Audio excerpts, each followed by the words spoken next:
পূর্ব মেদিনীপুর জেলার অত্যন্ত গুরুত্বপূর্ণ বিধানসভা ভগবানপুর বিধানসভা। এই বিধানসভা বিজেপির দখলে এবং ফেরানোর জন্য তৎপর হয়ে গিয়েছেন জেলা পরিষদের পূর্ত কর্মাধ্যক্ষ মানব পড়ুয়া। মানব বাবুর নেতৃত্বে যখন তখন তৃণমূলের ছোট সভা থেকে বড় সভা হয়, সেই রকমই এক গ্রাম সভা করা হয় ভগবানপুর 2 নম্বর ব্লকে অর্জুননগর এলাকায় প্রায় 1000-500। বছরের শেষ 30 তারিখ, আগামীকাল 31 তারিখ, আগামী পরশু ইংরেজি শুভ নববর্ষ 1 তারিখ।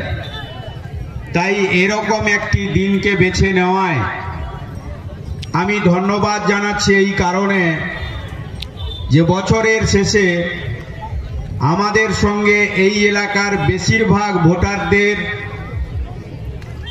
দেখা হলো এবং কিছু কথা আপনাদের কাছে উপস্থাপিত করতে সত্যতা উদ্ঘাটিত হোক, দোষীরা শাস্তি পাক, আমার মা সুরক্ষিত থাকুক, আমার বোন সুরক্ষিত থাকুক।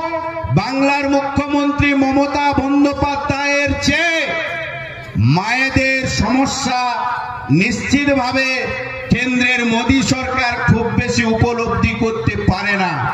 আমি মনে করি, আমি এক বিবাহিত যুবক, আমার স্ত্রীর সমস্যার কথা আমি মনে হচ্ছে নিশ্চিতভাবে বললেও খুব একটি উপলব্ধি করতে পারি বলে আমার মনে হয় না, নানান কারণে।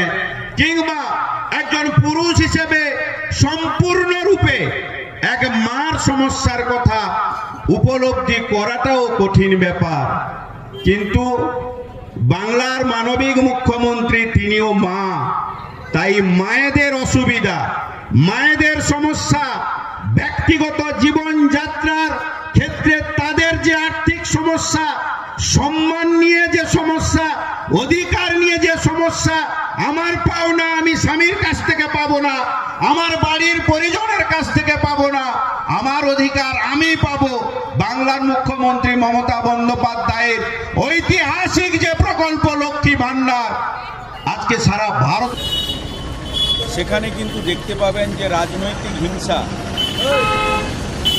রাজনৈতিক শিকার 2011-র পূর্বে ওই সমস্ত এলাকায় ডানপন্থী মানুষজন কিংবা ওই এলাকার এক শ্রেণীর জনগণ কীভাবে কাটিয়েছিলেন।